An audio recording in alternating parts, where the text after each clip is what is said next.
Ce n'était pas une rose ordinaire. Elle était unique en son genre dans tout l'univers. Et je me souviens bien d'elle. Je me souviens de tout. Elle n'est pas morte. Elle est toujours là. On ne voit bien qu'avec le cœur. L'essentiel est invisible pour les yeux.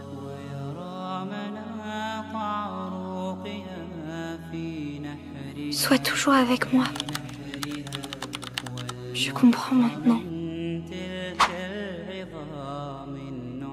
Coucou mes stars, j'espère que vous allez bien. Moi ça va super. Aujourd'hui on se retrouve pour un nouveau vlog. On sort le soir. On va aller au cinéma Pathé pour regarder un film. Et après peut-être on va aller à la corniche. Donc je vous amène avec moi. Let's go!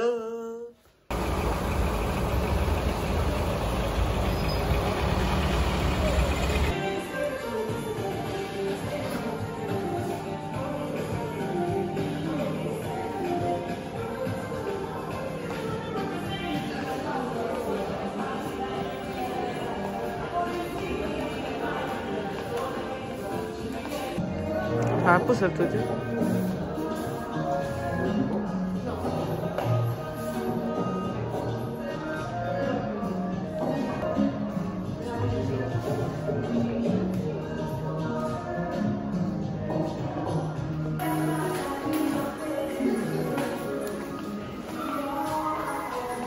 xam nga ni ñun bañ mais loolu est-ce que yàgg na parce que avant dañ doon def waaw 5000 lañ doon fay. Regardez qui on retrouve quelques années plus tard, c'est elle. Avec les tëb yu ñaaw yi. Fait lii lan la ay film africain genre. C'est le même film. Ah c'est le même film. Yaawo. Ah moom Fatou ancien star waaye. Arrête. Comment ça va moo tax safoo ma daal. Du coup là on va prendre des pop-corn. On va prendre de sucré. Jël ma man tamit. Vas-y, ñu dem fay combien on va être dans. Histoire géopolitique ak économique. On est à la salle d'attente ici parce que notre film commence dans 25 minutes donc on a largement le temps. maa ngi chargé. Parce que même si vite de moi, il faut que je me charge. Parce qu'après, on a pris nos popcorn. Et voilà, on est trop à l'aise. On va regarder un film d'horreur. Il n'y a personne. On est seul. Il n'y a personne. Il n'y a personne. Il n'y a personne. Il n'y a personne. Il n'y a personne. On peut choisir nos places. Il n'y a personne. Il n'y a personne. Choisir nos places. Non, choisir nos places. Ici, bu ñu jëlee suñu liggéey place nag. Maanaam. bu ñëwee fekk ñu toog seen place dañuy jug. Suñu yoon nekk si on est venu en premier. Bref, je pense que place bii nii ça sera mieux. Bee nekk si digg bi c'est 18 je sais pas quel numéro hein mais bi. Un colis piégé xaw ma lan dina katemini nanana. Regarde, il y a personne. C'est trop bizarre mais bon. Je suis trop belle. Ici, deux fois le London. Je voulais avoir des snaps de qualité. J'ai pas amené ma lampe. Mais bon, bref. Je retourne à ma place parce que je suis derrière. En vrai, je pense qu'on est les seuls dans toute la salle du cinéma. Parce qu'en vrai, on a pris non seulement un film d'horreur à cette heure. D'habitude, les gens, ils prennent pas trop les films d'horreur. Parce que là, c'est une si longue lettre que beaucoup de gens regardent. En plus de ça, le film d'horreur, il est en anglais. Donc je pense qu'on serait les seuls dans la salle. On est dans la salle, on est toutes seules. Attends. Il n'y a personne. Regardez. Il n'y a personne. Ouais. On est pour l'instant toutes seules. Après, on ne sait pas. C'est un popcorn mouini. Mon popcorn. Voilà. Maintenant, c'est mon popcorn mouini. Bref. J'attends le film. Everyday people. Smile, boys. You're on candid camera. I'm the last of my kind. Warning. Keep walking. Warning. If you fall below 3 miles per hour, you get your ticket. Walk till there's only one of you left. Morning. You'll walk as long as you can. But sometimes the body won't listen. There's one winner and no finish line.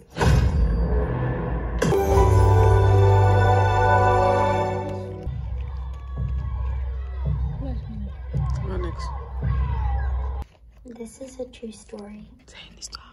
It happened right here in my town 2 years ago.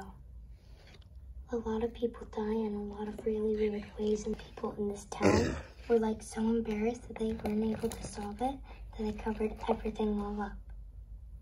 But if you come here and ask anyone, they'll all tell you the same thing that I'm gonna tell you now. This story starts in my school. Maybrook Elementary is kindergarten through 5th grade. So this one Wednesday is like a normal day for the whole school. And they had this teacher who was new. Her name was Justine Gandy. And on this day, she was going to her classroom just like every morning. But today was different. Today, none of her kids were there. Every other class at that school had all their kids. Even the other 3rd grade Mrs. Belt taught was full. But Mrs. Gandy's room was totally empty. Well, not totally. There was one boy there, and his name was Alex Lilly. And he was the only kid in the class of 18 that came to school that day. And do you know why? He was the only one there. Because the night before, at 2:17 in the morning, every other kid woke up, got out of bed, walked downstairs, opened the front door, walked across the front yard and into the dark, and they never came back. Video by the houses that had cameras. But the cameras only showed the kids walking out into the darkness. They didn't show where they went after that. The police talked to Alex a lot. They asked him why his classmates did what they did, but he told them he didn't know.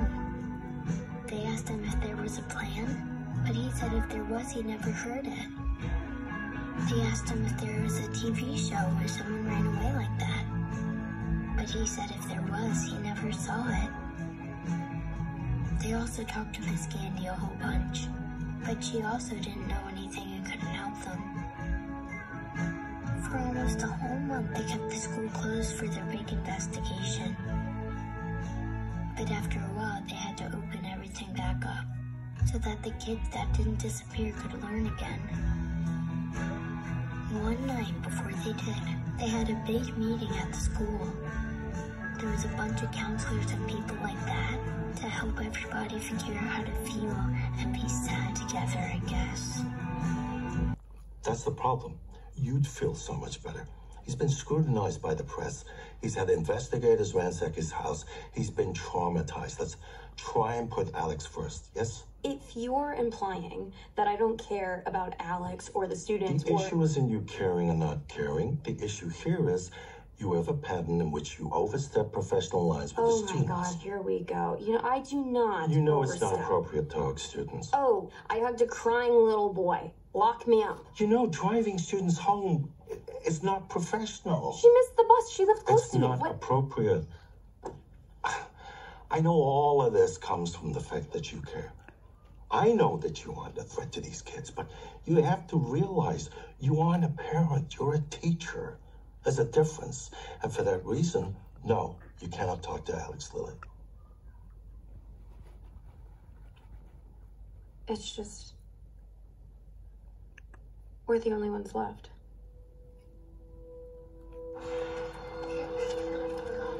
Pista, le film, il a commencé depuis 25 minutes, mais j'étais sortie pour m'acheter à boire.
mère bi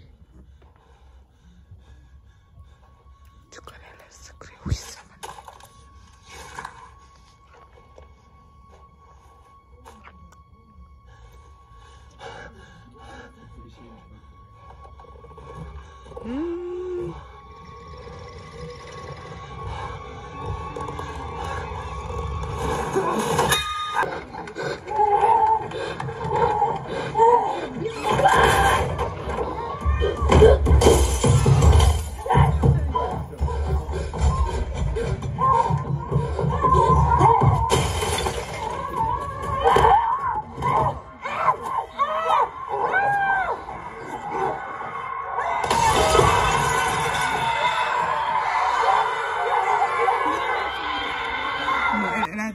après elle dit que c'était pas si...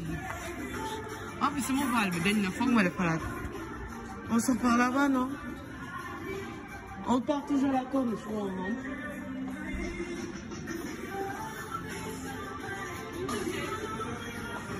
KFC. Pourquoi pas? Pour l'air. Au lieu que nous n'avons pas. Bah vas-y. Faut que madame si toilette parce que faut que madame fasse sama col bi absolument am ay vidéo yu rafet yu quick. Coucou mes stars, j'espère que vous allez bien. On a fini de regarder le film, c'était un film d'horreur. En plus moi ce qui me fait le plus peur, c'est qu'on a dit que c'est inspiré d'une histoire vraie, genre que li doon seetaan am na en réalité. Vraiment. Finalement, on va plus à la corniche, on va au KFC, on va manger quelque chose et après on va rentrer. Come in the morning, call me by your name.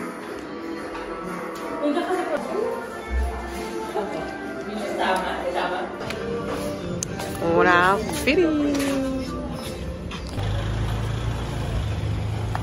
Elle est fraîche, me fait mal à la tête, c'est un colis piégé. Nanana,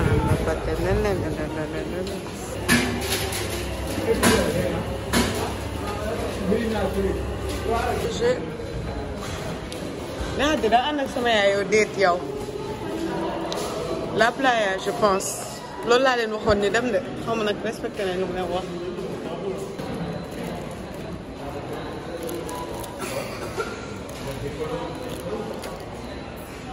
Kii mu ngi lekk moom comme te moom du suur moom ñaari menu la jël yow moom dama laa yërëm doo suur man comme te damay suur comme te man damay suur benn menu laa jël damay suur wala. J'espère que vous allez bien. On est actuellement au KFC. Je suis un peu malade, genre j'ai mal au ventre donc on s'en saura pourquoi. Du coup on va rentrer. Je suis très fatiguée. Il doit faire aux environs de 23h minuit. J'ai mal au ventre. Je suis fatiguée. C'est bon. Donc je vais boire ma boisson et on va rentrer. Actuellement, on dirait j'agonise tellement j'ai mal au ventre. Et ça, je l'ai à chaque fois que c'est ma période rouge, alors que c'est pas ma période rouge. En fait, c'est bizarre, Simon. On dit de mettre en dehors de la période rouge.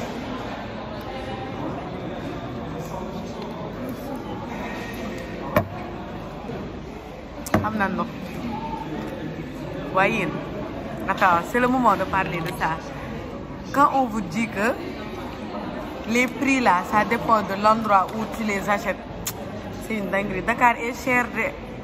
Dites-vous que ça, au cinéma, je l'ai acheté à 1000 francs, alors que dans les boutiques, c'est à 200 là, non? Donc dites-vous que ça là, qui coûte 200, je l'ai acheté à 1000 francs. Donc, c'est une valeur, il y a une pour moi am valeur. Donc voilà. En fait, je cher, mais Dakar c'est cher, Dakar, vous allez, aujourd'hui, ça sera mon dernier vlog sorti. Je ne vais plus sortir parce que je suis pauvre, je me suis ruinée. Plus jamais. C'est moi qui vous disais sortez quand vous avez envie, ne sortez plus. Restez chez vous, tant que vous êtes parce que vous avez des dépenses de tant que vous êtes et chaque jour, c'est sérieusement chaque jour damay naan tey moom du ma dépassé 10 000 sérieusement la lay wax gisoo sànq dama retiré 10 000 mais teewul après sama wéef utilisé naa manger la vie tey lay jeex vie bi moo nekk di ma manger sama xaalis bi yëpp donc maa leen doon wax vie est éphémère nit da ngay investir waaw investissez parce que sérieusement su ma doon calculer 5 suba damaa doon calculer li ma génn yëpp li ma dépensé yëpp et ça tournait aux environs de 150 presque 200 000 je me suis dit que lii su ma investir riche na parce que su may génn soit je dépense minimum 10 000 genre minimum parfois je dépense 25 000 30 000 yàlla baax bi passé bu may dem ak ñoom Kerefa presque 30 000 la dépense parce que 25 000 lañ joxe te man maa fay sama taxi 25 000 lañ joxe pour journée bi te man taxi bi ma yóbbu ba point de départ maa ngi fayal sama bopp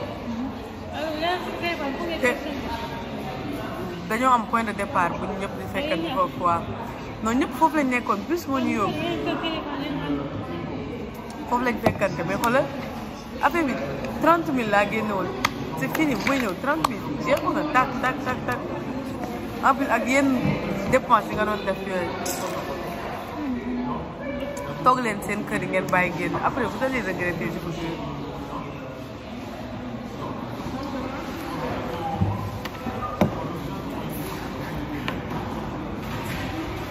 maa ngi mel ni ku dépressif dama sonn. Vous voulez des frites, encore des frites, du poulet, j'en ai assez. Sànni ma Samba s'il te plaît. Merci.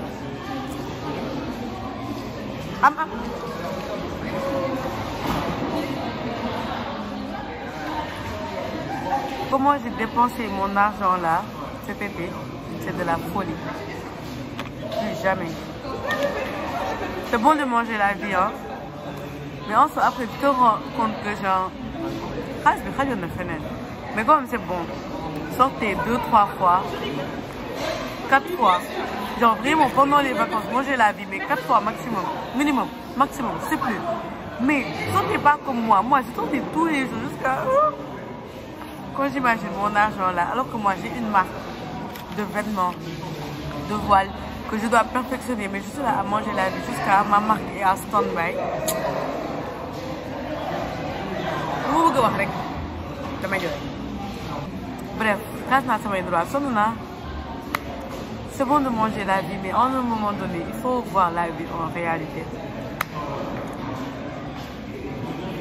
Foo demoon manger la vie ça se termine aujourd'hui maintenant la vie m'a assez mangé comme ça xam nga non sérieux pare naa si su ma génnaatee tamit du doon sama xaalis.